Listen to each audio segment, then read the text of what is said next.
Yaden.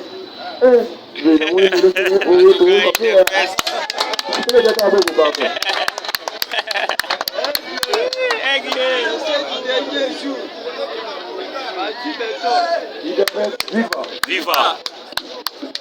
Peuple congolais, viva. Viva. Bon, on a dit que le président nous a passé par nos détails. Il y a président étranger. Bon, nous tous, nous devons conseiller entre nous, n'est-ce pas? Oui. Entre nous les corps. Les Congolais. Entre nous les corps. Les Congolais. Tout le monde va tribalisme, va tendance politique. Tout le monde entre nous corps. Congolais. Oyebi bisenyo awa tozalaki na litu moko ke Kabila sala nini alongwa mwana mboka sala nini azonga sikoyo mwana mboka aye asali 2 ans et demi yo obali mwasi asali ka 2 mois et demi obali koloba mwasi abotaka te est-ce que ezalaka entre nous tosolola na vrai hein il devait vivre viva peuple congolais viva viva bazosala ba marche hein tolandana objectif ya marche yango eza nini parce que soki balobi non marche eza mpona intérêt ya peuple baloba objectif ya marche est ce que nkombo ya Kadima na seni eza intérêt ya peuple soki balongoli Kadima batie nzuzi peuple aganye nini alors bazosala marche eza na intérêt ya peuple te mais bazobenga peuple o soki marche sans objectif il devait vivre chef de l'État a lobby dans le gouvernement qui bâtisse biloko. Lokola bandeko wana babomaki mboko oyo. Ata entreprise moko ya l'État esalaka te. Peuple congolais viva. Ata entreprise moko ya l'État esalaka te. Baboma ba entreprise nyonso ya l'État ekoma privé na bango. Les biens privés.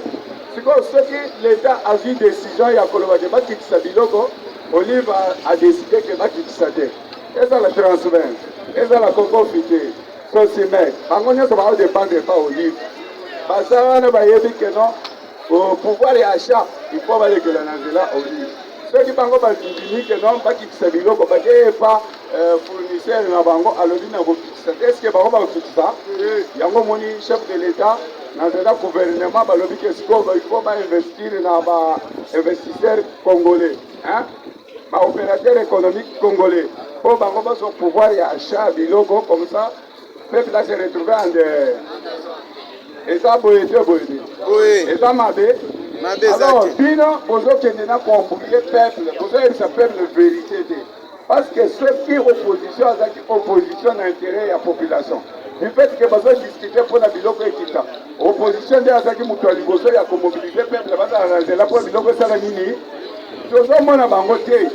Bango bazoya kaka o seni wana intérêt ya peuple ezawa puisque biso nyonso tozotala na élection tozoluka toke élection tala niveau ya tribalisme na niveau ya mbongo azoboya Kadima non pour la compétence mais parce que aza muluba mais papa a corrigé ye boyebi eloko eleki papa a nommé Ngalula José na administration ya monde mobimba. Hein? Ce qui concerne Makaba catholique, ou la théologie catholique, non c'est dans la maboko ya José Ngalula. Hein? Est-ce que en bon moment que de protester sous ce combat Ngalula? Malula que de protester sous ce combat Ngalula. Or que Ngalula on a fait propre en fait. Achiba, akende kolongola. Papa corriger bango à la tiba que tribalisme dans la place que il est best vivant. Peuple congolais vivant. Nous sommes entre nous. Parce que Makambo démarche à chef de l'État à ça et Rissibino. Après ça, ça va Rissibino. Mais entre nous Congolais, fatigue, mandat non le cité. Parce que comme tout, calcul ou bien compte ce qui mandat réussi. Moutaza en cours et en mandat. Yo solo côté à saler le côté. Donc on y a chose ça là on a yo monnaie le côté. Hein? Et puis, à savoir, la mobile mobimba, hein, se va se retrouver.